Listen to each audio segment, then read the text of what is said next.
शिक्षा लेखनी परिवार के YouTube चैनल पर आप सभी का स्वागत है।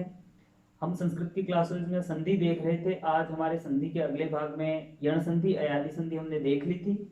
अब हम गुण संधि की तरफ बढ़ते हैं। आगे हमारी चलेगी गुण संधि। तीसरे नंबर पर हमारी जो संधि है वो है गुण संधि। गुण संधि में अगर देखें हम, एक तो होता है गुण संज्ञा विधायक सूत्र। गुण संज्ञा विधायक सूत्र, गुण संज्ञा किन किन वर्णों की होगी? तो गुण संज्ञा विधायक जो सूत्र है वो है अदेंग गुण। अत और एंग, अ और एंग प्रत्याहार के ए और ओ में क्या होगा? गुण। दूसरा, अगर हम गुण जो संधि है उसका सूत्र बात करें, गुण संधि सूत्र, गुण संधि सूत्र, तो गुण संधि सूत्र हमारा है आद गुण। गुण संधि का जो सूत्र है वो आद गुण। गुण संधि में अब आगे कंडीशंस क्या बनेगी? तो कंडीशंस ये बनेगी कि यदि अ कह दिया मतलब संस्कृत में तीनों आ जाते हैं, रस दीर्घ प्लूत। आ भी आ गया हमारा, प्लूत अ भी आ गया। अगर अ के बाद में ई हो या फिर दीर्घ ई हो तो आदेश हो जाता है ए। दूसरी कंडीशन, यदि अ के बाद उ या दीर्घ उ हो तो आदेश हो जाएगा ओ। ठीक। यदि अ के बाद री हो या फिर दीर्घ री हो तो इस कंडीशन में आदेश होता है अर। गुण संधि में यह आदेश अर होता है, जबकि वृद्धि संधि की अगर हम बात करते हैं तो अ और री मिलके आर आदेश हो जाता है। आगे बात करें अ और री का दीर्घ नहीं होता है तो आदेश होता है अल आदेश। ये तो आदेशों की बात हुई। गुण संज्ञा विधायक सूत्र है अदेन गुण, गुण संधि सूत्र आद गुण। आगे बात करें कि कंडीशंस क्या रहेगी, तो अ के बाद ई या दीर्घ ई आए तो ए आदेश होगा। अ के बाद उ अथवा दीर्घ उ आए तो ओ आदेश होगा। अ के बाद री अथवा दीर्घ री आए तो अर आदेश होगा, और अ के बाद री आए तो अल आदेश होगा। अब अगर हमें संधि युक्त पद मिला तो हम पहचान कैसे करेंगे? अर और अल के ज्यादा उदाहरण मिलते नहीं है, तो मुख्यतः उदाहरण इन्हीं के मिलते हैं, जो परीक्षा में पूछे जाते हैं वो भी इन्हीं के पूछे जाते हैं, तो हम इन पर बात करते हैं। तो अगर हमसे पहचान पूछी जाए कि हम पहचान कैसे करेंगे, तो नोट लगा के लिख देना कि संधि युक्त पद में ए अथवा ओ की मात्रा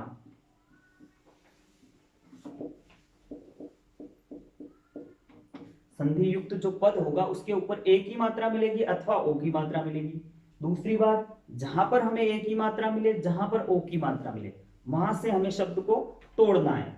और तोड़ने पर यदि ए की मात्रा मिलती है तो पहला भाग जो समाप्त होगा वो अ से होना चाहिए, और नया भाग शुरू होगा वो ई या फिर दीर्घ ई से शुरू होगा।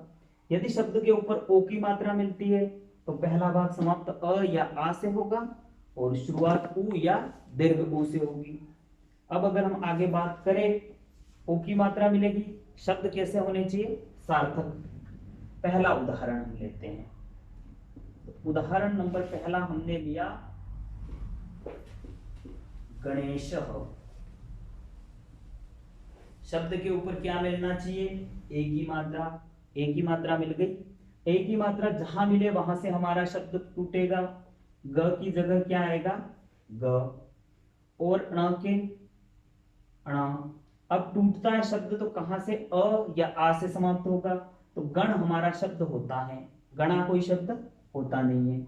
और दूसरा शब्द ई या दीर्घ ई से शुरू होगा, श की जगह श है ही हमारा, और जो शुरू हो रहा है यहां से टूटने के बाद वो शब्द शुरू होगा बड़ी ई से, ईश, क्योंकि ईश में जो ई आती है वो बड़ी आती है। आगे बात करें दूसरे उदाहरण की तरफ, नरेंद्र। नरेंद्र दूसरा उदाहरण है। हमने क्या कहा, शब्द के ऊपर एक ही मात्रा मिलनी चाहिए, एक ही मात्रा हमें दिख रही है। यहां से हम शब्द को तोड़ेंगे तो एक ही मात्रा से अगर हम शब्द को तोड़े तो एक तो हमारा बनता है नर, और यहां से दूसरा शब्द जब हम तोड़ते हैं तो वो शब्द या तो ई से शुरू होगा या बड़ी ई से। तो ये हमने तोड़ के बनाया इंद्र। इंद्र में हमेशा ई की मात्रा कैसी आती है, छोटी। तो ये बात हुई हमारी गुण संधि की, कि संधि गुण संज्ञा विधायक सूत्र अदेंग गुण, गुण संधि सूत्र आद गुण। कंडीशन कौन सी होगी, उदाहरण देख लिए। और पहचान कैसे करेंगे, तो हमें शब्द के ऊपर या तो एक ही मात्रा मिलेगी या फिर ओ की मात्रा मिलेगी, दो जगहों से हम पहचान कर सकते हैं। अगर इतना कर लिया हो तो हम आगे बढ़े, यहां तक चलिए अब आगे बढ़ते हैं हम।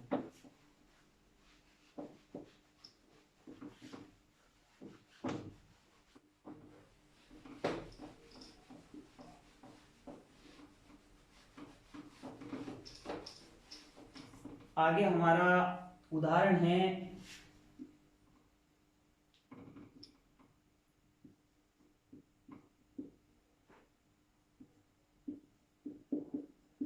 महोत्सव। महोत्सव में क्या है, ओ की मात्रा दिख रही है, और ओ की मात्रा जब भी आए तो संधि कौन सी, गुण संधि। गुण संधि में शब्द टूटता है ओ से तोड़ना हमें। पीछे वाला शब्द किससे निकलेगा, उ अथवा दीर्घ उ से। आगे वाला शब्द समाप्त किससे होगा, अ अथवा दीर्घ आ से।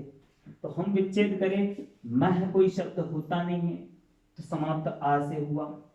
पीछे वाला शब्द ऊ से निकलेगा तो उत्सव शब्द होता है, महाधन उत्सव। अगर इसे वापस जोड़े तो आ और ऊ मिलके क्या बन जाते हैं, ओ, और जोड़े तो महोत्सव बन जाता है।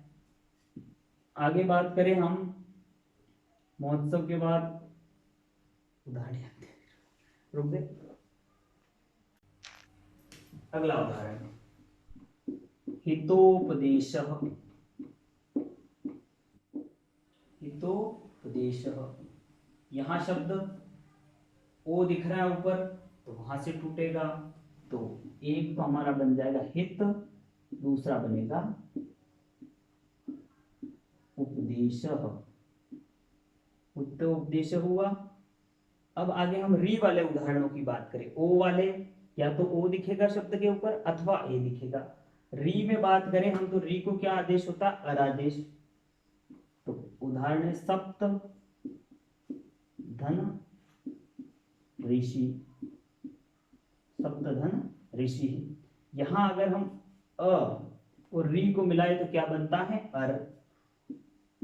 हमने लिख दिया सप्त आधा हो गया, हमने यहां से अ निकाला, यहां से निकाला री, दोनों को मिला के क्या बना दिया, अर। अब अर का अ जुड़ा सप्त में तो सप्त पूरा हुआ, पीछे क्या बता, र। सी ही है ही पहले से हमारे पास, और र जब आगे आधा रहता है तो वो कहा जाता है, रकार के रूप में। तो बना क्या, सप्तर्षि। आगे बात करें दूसरे उदाहरण की, देवधन ऋषि। देवधन ऋषि, अ है, अ के बाद री है, दोनों मिलके क्या आदेश होगा, अर आदेश। तो इन दोनों के स्थान पर हुआ अर आदेश।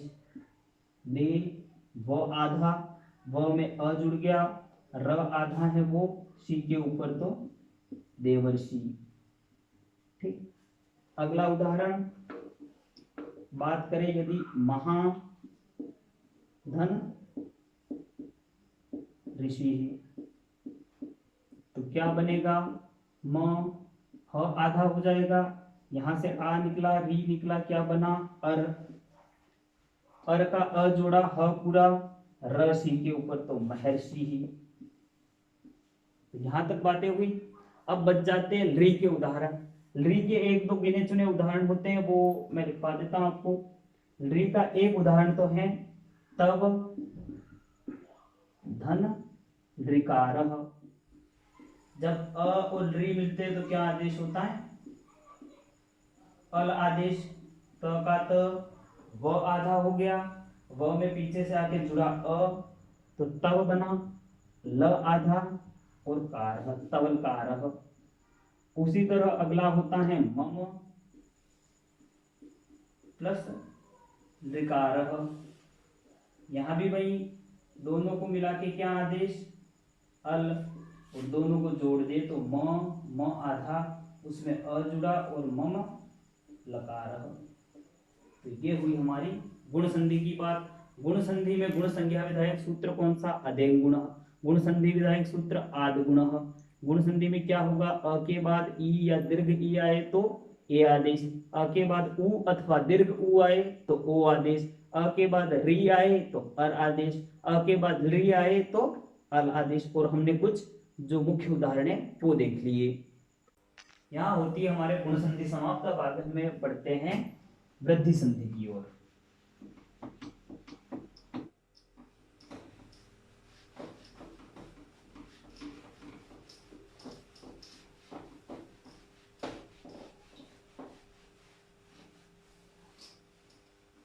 चलिए तो चौथे नंबर की संधि पर चलते हैं। चौथे नंबर की जो संधि है हमारी वो है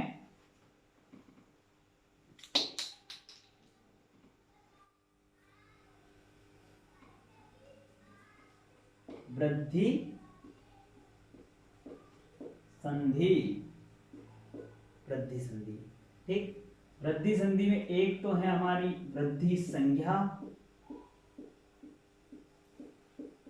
वृद्धि संज्ञा विधायक जो सूत्र है वो है वृद्धि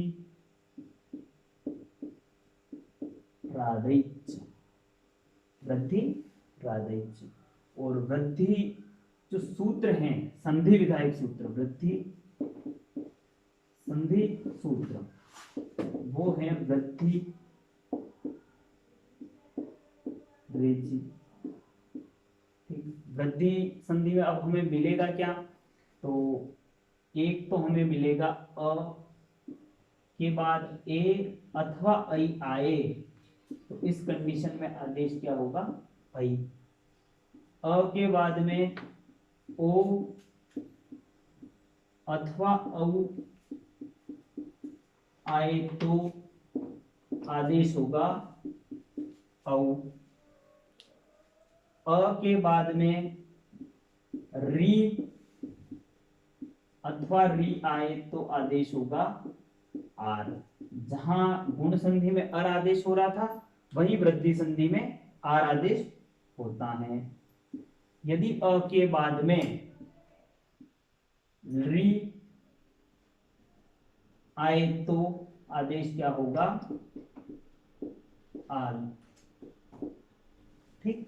तो वृद्धि संधि में ये चीजें होंगी कि यदि अ के बाद ए आता है तो ऐ आदेश होगा, अ के बाद में ओ अथवा औ आता है तो औ आदेश, अ के बाद में री अथवा री आता है तो आर आदेश, और अ के बाद में री आता है तो आल आदेश।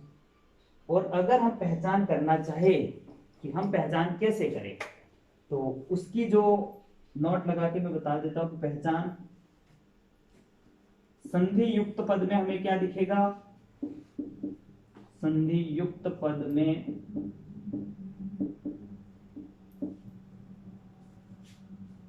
ऐ अथवा औ की मात्रा, ऐ अथवा औ की मात्रा दिखेगी, अर्थात दो मात्राएं दिखेगी। जब भी संधि युक्त कोई पद हो तो उसके ऊपर हमें अगर दो मात्राएं दिख रही है तो हमारी संभावना कहां जाके बैठ जाएगी, सीधी सीधी वृद्धि संधि पर। और वृद्धि संधि में जब ऐ की मात्राएं दिखे तो हमें क्या दिखेगा, समाप्त जो शब्द होगा वो अ या आ से होगा और शुरू होगा ए अथवा ऐ से। औ की मात्रा दिख रही है तो समाप्त शब्द अ या अथवा आ से होगा और जो नया शब्द शुरू होगा वो ओ अथवा औ से होगा। जैसे हम उदाहरण करते हैं, पहला ए कई कह, एक कह। यहां बात करें दो मात्राएं दिखेगी ऊपर तो कौन सी संधि, वृद्धि संधि। वृद्धि संधि में ऐ से तोड़नी है हमें। अगर ऐ से हम तोड़े तो पहला जो समाप्त होगा वो तो किससे होगा, अ से। नया शब्द जो शुरू होगा वो किससे होगा, ए अथवा ऐ से। ऐ का कोई शब्द होता नहीं है हमारे पास शब्द होता है एक। दूसरे की बात करें हम, सदैव। ठीक। यहाँ भी शब्द दो मात्राएं दिख रही है, तो संधि कौन सी? वृद्धि संधि। और अगर बात करें शब्द समाप्त किससे होगा? अ अथवा आ से, तो ये शब्द समाप्त हुआ सदा, और नया शब्द ए से, तो सदैव हुआ। यहां तक अगर कर लिया हो तो हम आगे बढ़े और नए उदाहरणों की तरफ चर्चा करते हैं।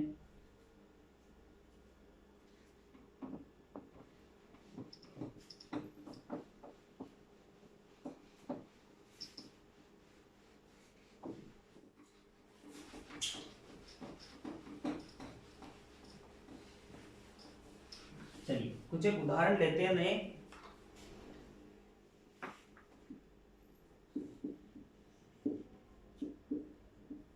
देवैश्वर्यम, अगला है वित्तैष्णा,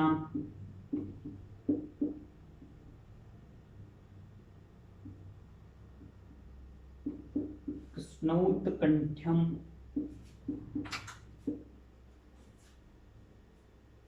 उसके बाद में जलौघः। ये कुछ वृद्धि संधि के उदाहरण है हमारे। हम बात करें सबके ऊपर दो मात्राएं दिख रही है, तो कौन सी संधि? वृद्धि संधि। जब ऐ की मात्रा दिखे तो शब्द टूटेगा, अ से खत्म होगा और ए अथवा ऐ से शुरू होगा। यहाँ भी ऐ की मात्रा है।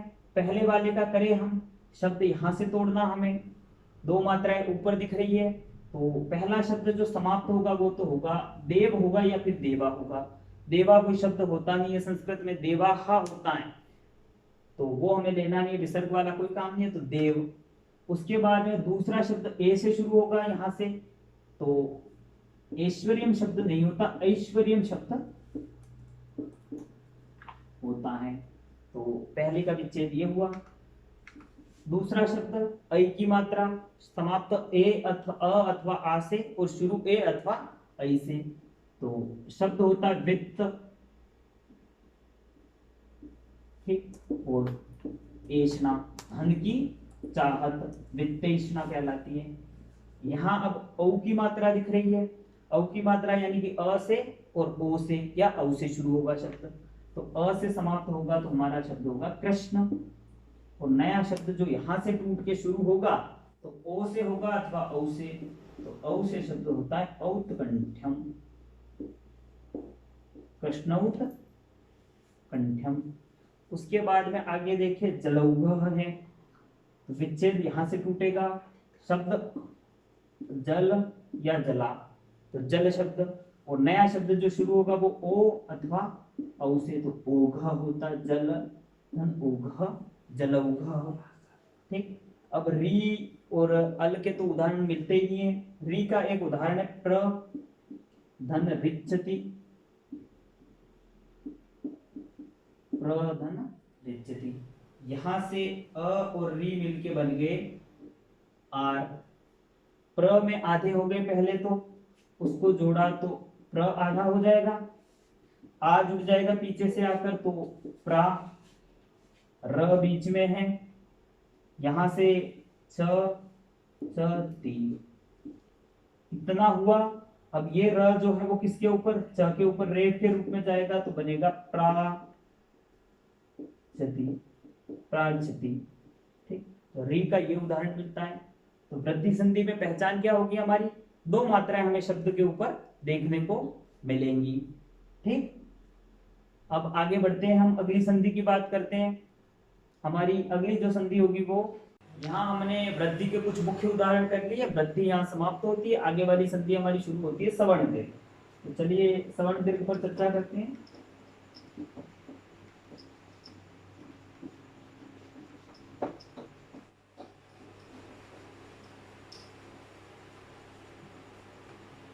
अगली संधि है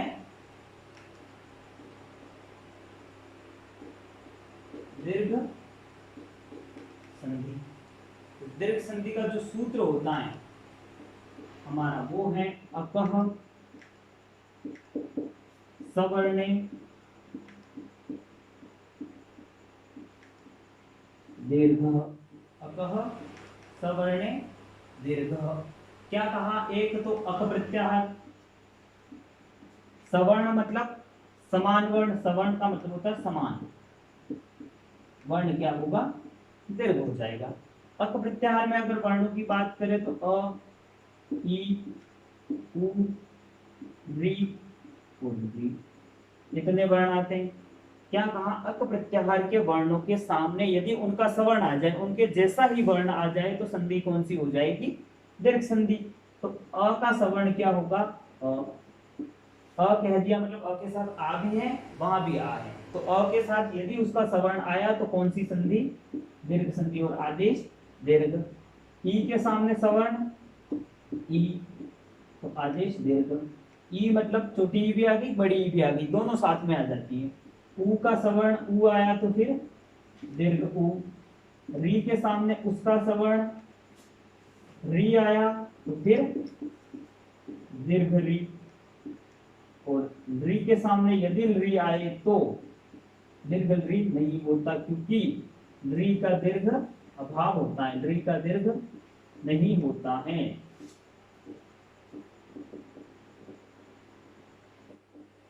हमने उधर पढ़ा था कि दीर्घ किसका नहीं होता है, तो री का दीर्घ नहीं होता है। अ के सामने यदि अ आए तो आदेश, अ के सामने ई के सामने ई आए तो दीर्घ ई, उ के सामने उ आए तो दीर्घ उ, री के सामने री आए तो दीर्घ री। अब उदाहरणों पर बात कर लेते हैं हम।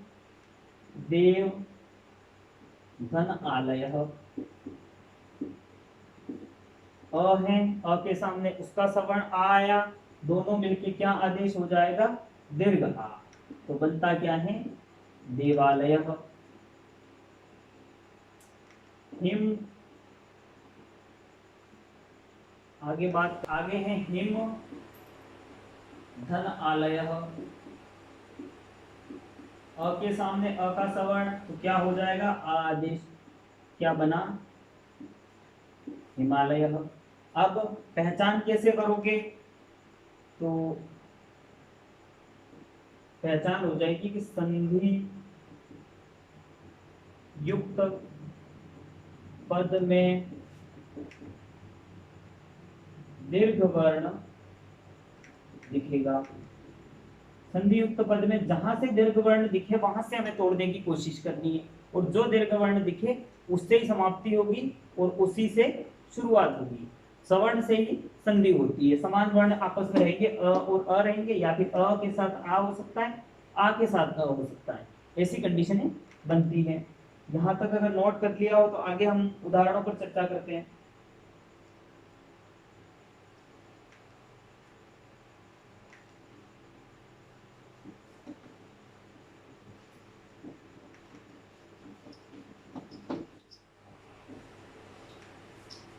हम बात करते हैं आगे उदाहरणों पर। रविंद्र, कवीशः, कपीशः, भानुदयः, वधूत्सवः,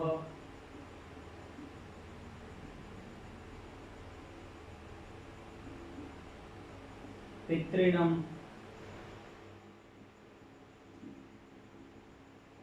मातृणम् आदि, ये सारे उदाहरण होते हैं। हमने कहा कि जहां भी दीर्घ वर्ण दिखे वहां से संधि अलग होगी।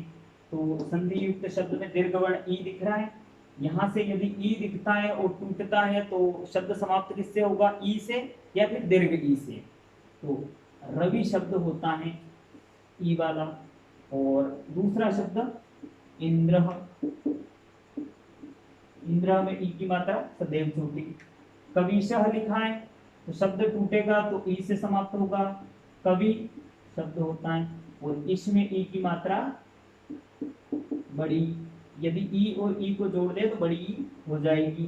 कपीशः, कपि मानी होता बंदर, कपि में ई की मात्रा छोटी, ईशः में ई की मात्रा बड़ी, कपीशः बंदरों के भगवान। भानुदय, दीर्घ वर्ण दिख रहा है उ, समाप्त होगा वर्ण तो उ से होगा और शुरू होगा तो उ से होगा। तो भानु सूर्य को कहते हैं, और उदय, उदय होना भानुधन उदय। आगे बात करें वधूत्सव, उ दिख रहा है दीर्घ, तो शब्द समाप्त होगा उ, या फिर दीर्घ से वधु में उ दीर्घ होता है, और उत्सव में उ लघु, तो वधु उत्सव होगा।